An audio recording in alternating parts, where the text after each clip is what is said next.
Hello, thanks for joining us. I'm Betsy Thompson and I have Sharon Brown with me, and we are on lesson 2 of a 10 series lesson on overcoming codependent behaviors and other dysfunctional behaviors. In our first lesson, we talked about what codependency is, what things brought on codependency, how people became codependency, why, and some of the things that you can do to overcome this behavior. One of the very first steps in recovery is learning to get in touch with your feelings. That's what we're going to talk about today, Sharon. In the book Addicted to Misery, Robert Becker states, unresponsive parents caught up in their own problems give children inaccurate messages.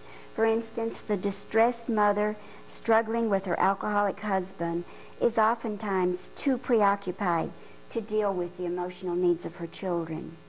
And this is not always the parent's fault, but it's just the way it is in a dysfunctional home. And so now as adults, we need to correct that. Okay, Betsy, how can you deal with your feelings? Well, dealing with your feelings, first of all, when you really think about it and say, okay, I'm going to do it, you don't know where to start. We need to learn some things about feelings first, and then we can go on and learn how to deal with our feelings. I want to say again, it is one of the most important steps in recovery. You cannot go on to the other steps until you've done this one, to some degree at least. A lot of times in my classes, I will have the people in the class take a pen and throughout the rest of the 9 lessons, every time we say the word feelings, have them outline it, highlight it, underline it or something. And you will see how important it is to be getting in touch with your feelings and learn how to deal with your feelings. Melody Beattie is one of my favorite authors. I think her work has probably been more instrumental in my life than any other author. She has shared her experiences with codependency and does it in such a beautiful way. And she instills in your mind that when you've turned your life over to God, then God from there on is in charge of your life, and everything that happens from then on, there will be a reason for it. And she says that in dealing with her feelings and learning how to deal with her feelings, she shares with us that she was addicted to a 10-year habit of alcohol, heroin, Dilaudid, morphine, methadone, cocaine, and on, every kind of substance that there was that remotely promised to change the way she felt. And when she was in treatment, she got to feeling very good about herself, but when it came time to get out of treatment, she panicked. And she thought, how am I going to deal on the outside? And when she asked her counselor that, her counselor said, deal with your feelings. Well, that sounds simple enough, but how would you do that? And then when her family and friends doubted her ability to be able to stay clean and dry after she got out, she went back to her counselor and asked her, how am I going to do this? I don't have my friends behind me. I don't have my families behind me. And her counselor said, deal with your feelings.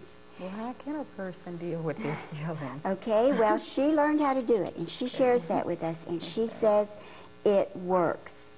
She says, first of all, feelings are not the end-all, be-all to living. We cannot let them dictate or control our behaviors, but we can't ignore them either, because they will not be ignored. Because for one thing, they're our source of joy as well as sadness, fear, and anger. And they are the emotional part of us that laughs and cries. And they're the center for giving and receiving love. And that's why we can't have intimate relationships until we have learned how to feel our feelings and deal with them. Feelings are so important because they're indicators. When we feel happy and comfortable and warm and content, it tells us that everything's okay for now.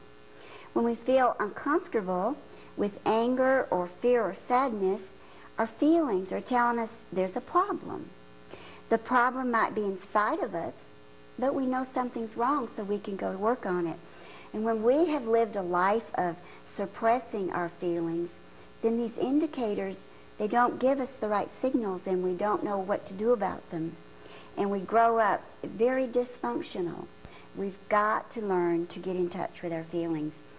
I have said before, codependents are usually very emotional people and are filled with all kinds of feelings, but they're not in touch with their feelings. Okay, what do you mean by they're not in touch with their feelings? They have been suppressing their feelings for so long that they haven't learned how to recognize feelings of anger and fear. Oh, you're saying they don't know when they're angry?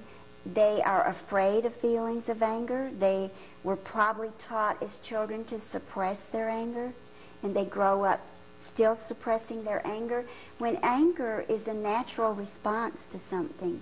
And anger is telling you something.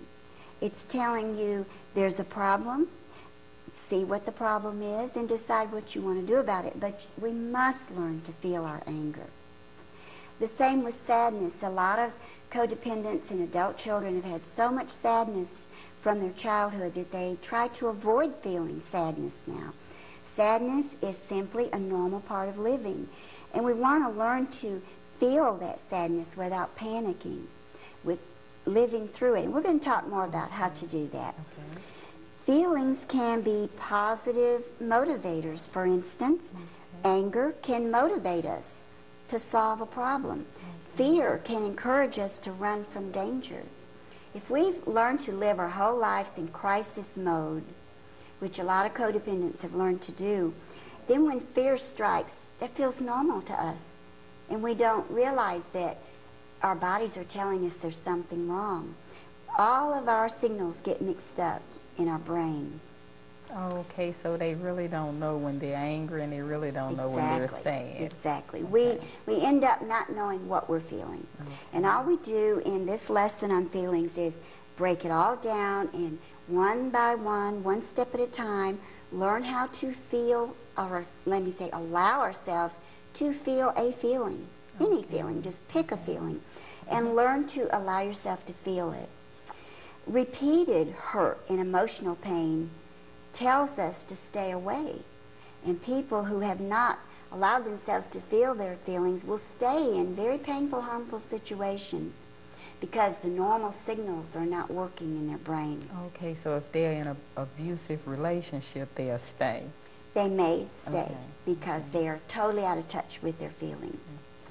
Our feelings provide us with clues to ourselves, our desires, our wants, and our ambitions. And if we want to recover from codependency, we've got to learn to feel our feelings before we can do that.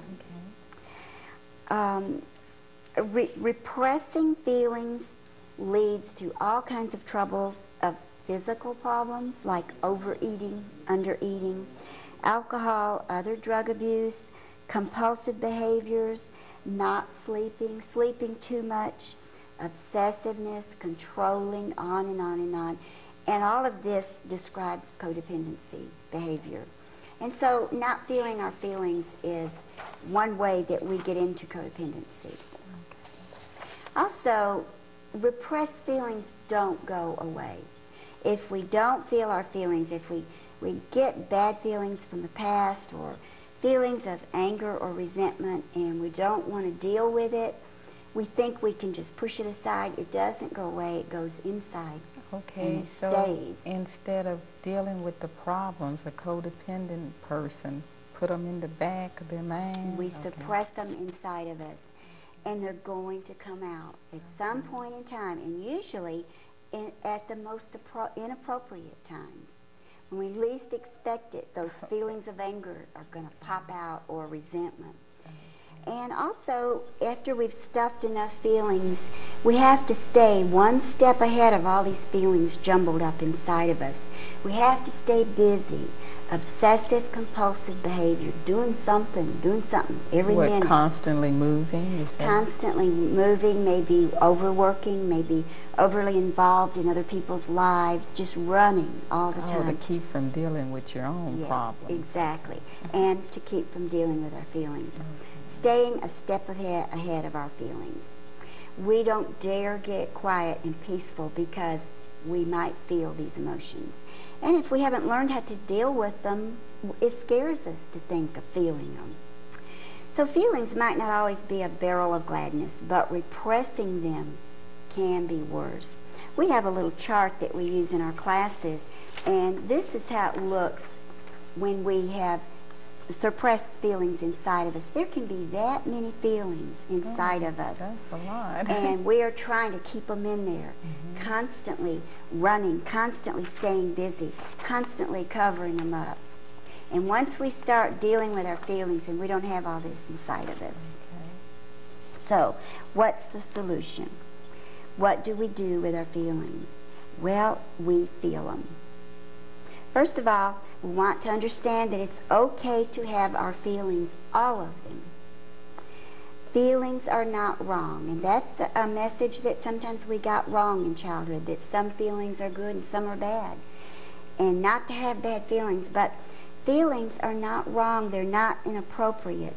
We don't need to feel guilty about our feelings. Yeah, like usually we are taught not to get angry. That's right.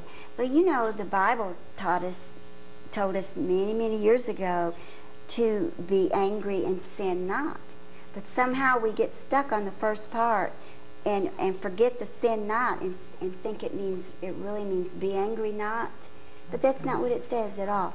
It says that it tells me that anger is a natural response, but to choose an appropriate behavior from the anger. And that's basically what dealing with our feelings is. Allowing ourselves to feel them, working through what made me feel that feeling. Was it justified? Did I have a good reason to feel it? Am I out of order? Maybe I'm overreacting, and choosing appropriate behavior. For someone that's never done that, you can't do it just by saying, oh, okay, well, I'm going to start doing that. It will take conscious effort on your part. Because they are afraid to. Okay. And it takes practice to learn this new behavior. Feelings are emotional energy, an automatic response. They are not personality traits. And I have had people in my classes, I've asked them to choose a feeling, usually one that they don't like to feel, like anger or jealousy or resentment, an unpleasant feeling. And sometime when they think they're ready for it, the next time that feeling hits, be ready for it. Be kind of looking for it and say, now this time I'm going to let myself feel that feeling. And usually your first response will be to block it. It'll be inside. It'll be a gut-wrenching feeling. Okay. And you'll say, don't want to feel that one. Okay, but like with jealousy, I mean, usually we are told not to be jealous of other people. That's right. But jealousy is an automatic response to something. Now, that may not be, it may be that you're off base with that feeling, but you work through it, and then you can say, you know, I really had no reason to feel that jealous, but don't suppress it. Work through it. And that is dealing with our feelings. Let me see. I wanted to really express the importance that we remember that feelings are an emotional energy. A feeling has an energy charge to it. And so if we think that we cannot feel it, we're wrong. Those feelings are a part of us. Our actions from those feelings are what we can control and make decisions on. Okay, so it's okay to feel them. We've got to learn to feel our feelings. And we've got to learn that feelings are not good or bad. They are simply a response to something that happened. Now, after we learn this, we want to really realize that our feelings doesn't mean that we're going to allow ourselves to devote an extraordinary amount of time wallowing in the muck. It doesn't mean that at all. It means just the opposite. It's going to allow us to move out of the muck of the past of our life. Can our feelings trick us? Absolutely. Our feelings can trick us, and we're going to talk about that in just a minute. If a feeling comes our way, we've got to learn to feel it.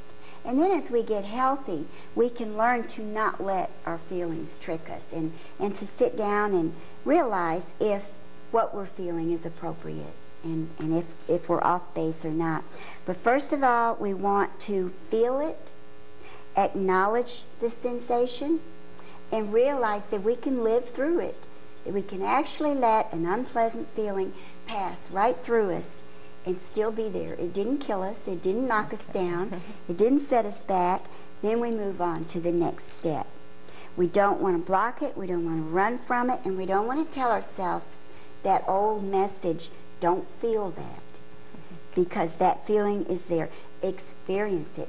Deal with your feelings. And that's what dealing with our feelings is. And then, as I said, this is where we will decide whether there's a next step. And this is where our moral code comes into play. According to our moral standards, that's the solution that we will choose. There's one other thing I wanted to mention. Sometimes just feeling the feeling is enough. Sometimes there won't even be another step.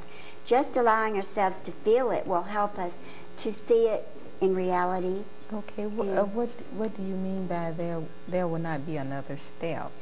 Sometimes in the feeling of jealousy, if we allow ourselves to feel it, and we think through it, and we realize that we were overreacting to a situation, we don't need to do anything else. We've let it go. Okay, we don't need to go to that person and talk to them about it. Sometimes we do want to go and take it a step further, and we have a good reason for feeling that, and we need to work on a certain problem. But we want to get the message into our head that we don't want to judge ourselves for having the feelings we have. Oh, and is that what codependent people do? We judge ourselves much too harshly for things that we have no control over, and one of them is feelings. Okay. It's okay to feel happy, and it's okay to feel sad. We've just got to learn to let ourselves feel it, let the emotional energy pass through, and then strive for peace and balance. Now, sometimes professional help is needed, depending on how far you've gotten out of touch with your feelings. If you get stuck in a particular situation or a particular stage and you need some professional help, by all means go and get some help to get through past this. Give yourself what you need. Get out of the I shouldn't feel that way attitude. You deserve the best, and that's what you need to give yourself. Feel your feelings, trust your feelings, trust yourself, but don't let your feelings control you. Now, for instance, you can get to thinking, oh, this is going to be fun. Just because you're angry doesn't mean you have to scream at everybody and throw things and hit. Oh, so just feel it and let it go. Feel your feelings, but don't take them out on other people. That's totally inappropriate. Just because you're scared and depressed, you don't have to lie in bed all day. Okay. Just because you're scared doesn't mean that you don't go apply for that job. So, see, we don't want to use this as an escape. Like that's where obsession comes in. That's escaping reality. Okay. That's back to codependency. Okay. Do not let your emotions control you. But if you don't feel your feelings and deal with them, they will control you. They will control you in physical ailments. They will control you in getting into victimized way of thinking and getting into bad relationships and getting involved with people's lives. So we want to learn to feel our feelings so they won't control us. Responding appropriately to feelings has responsibility attached to it. It means you're liable for your feelings. But we want to remember this. Each person's feelings are their own. And when someone tells you, you shouldn't feel that, they don't understand. Those are your feelings, and they really have no right to tell you you shouldn't feel a certain way. Nobody makes anyone feel. Nobody is ultimately responsible for our feelings except us. Now, we can try to make other people feel responsible for our feelings. We can try to make other people feel guilty for making us feel bad or for putting us into a certain position or situation, but ultimately we are responsible for our feelings. Okay, so A person who is codependent, do they feel like other people are responsible for them feeling the way that they are? Since codependents have gotten out of touch with the reality of their circumstances and their life, they usually blame everybody and everything for the situation they're in. And it's usually pretty innocent, because without these healthy tools to help them understand why their life is like it is, they don't know any different. They don't know any better. And they do usually end up blaming other people for the things in their life. Not only are we responsible for our own feelings and other people, we cannot blame other people for them, but we're not responsible for anyone else's feelings either. And codependents will get so involved with trying to get addicts healthy and to recover that a lot of times the addicts will blame the codependent for their feelings, and you just get into this vicious circle. That affects their lives. And so not only are we responsible for our own feelings, but we are not responsible for other people's feelings, except to be considerate of them. And we want to always be considerate of other people's feelings. When our feelings stay locked inside, they get too big and too powerful. And when we let them out, it dissolves them many times. This is such an important subject that we have written a children's story on it. A story that we can tell to our children and take the story in any direction that we want to with it, with our children. Can children understand this? Yes, they can begin learning this at a very young life. And we're going to go to Kevin's Corner now, where we have some of our children, and we're going to read the story to them, and they're going to give some interaction.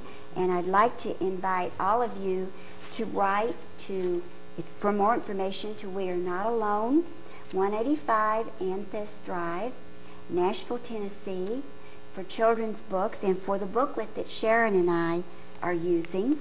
And I want to thank you for joining, and I hope you will join us for our next lesson, which will be on control. And thank you. Hi, I'm Kevin. This is Kevin's Corner. These are my friends, Mario, Eric, and Perez. Our story today is feelings. Thank you, Kevin. We're going to be reading some stories about a little boy named Jamie, and today we're going to learn about feelings. Jamie was very quiet after school one day. "What's the matter, Jamie?" Mother asked. "Is something wrong?" "No," Jamie said, "nothing's wrong." Yet Jamie was still very quiet. Later, Jamie didn't want to go out and play. "What's the matter?" Mother said. "Is something wrong?" "No," Jamie said, "nothing's wrong." Still later, though, Jamie didn't want to eat supper. "What's the matter, Jamie?" said Mother. "What's wrong?" "Nothing's wrong," said Jamie. Jamie did not want to read or watch TV before bed. When Mother tucked him in bed that night, she asked again, "Is something wrong, Jamie? Tell me what you're feeling." Jamie thought about what was wrong. He felt a little sad. No, he felt a little mad. No, he felt a little mixed up. He didn't know what he was feeling. Jamie started to cry and said, "Mommy, I don't know what's wrong." Mother hugged Jamie and said, "It's okay, Jamie. Whatever you're feeling, it's okay." Then Mother told Jamie about feelings. "Everyone has feelings, Jamie. Feelings are not wrong. They're not good. They're not bad. They're just your feelings, and no one can take them away from you. It's very important to feel your feelings. If you don't, they'll get all mixed up inside and they'll come out all wrong. Sometimes they stay inside for a very long time before they come out, but they'll still come out in some way. Maybe in tears, maybe in temper tantrums. If they stay in a very long time, sometimes they may come out in stealing or lying. So you see, it's very important to learn to feel your feelings when you feel them. Now, Jamie, let's try to find out what you're feeling." Jamie thought and finally said, "I think I feel lonely. I think I miss Grandmother. The last time we saw Grandmother, she was very sick, and I was missing her today, and I feel very sad. Mother asked, would it help if you talked to Grandmother? Jamie's eyes shined. He could feel the sadness going away. Yes, yes, said Jamie as Mother made the phone call. After Jamie talked to Grandmother, he thought, I like it when I feel my feelings. Then they go away and I can be happy again. Mother said, there's something else you need to know about feelings, Jamie. After you feel them, you must decide what to do about them. If you're feeling angry with someone, it wouldn't be good to go and hit that person. But you might want to go and talk to that person. Sometimes just feeling them is all you need to do. That night when Jamie said his prayers, he said, thank you, Jesus, for making Grandmother well and for letting me learn about feelings. And now Sharon has some questions to ask you about feelings. Okay, Kevin, why was it hard for Jamie to tell his mother what was wrong? Because he did not know what he was feeling. Okay, that's correct. Mario, are some feelings wrong or bad? Feelings are just feelings. What you do about them can be wrong or bad, but not the feeling. Oh, that's a very good answer, Very good. Mario. Eric, what happens when feelings stay locked up inside of us? It might come out lying or stealing. Oh, a good answer. Very good. Let us see the pictures you colored. Oh, beautiful.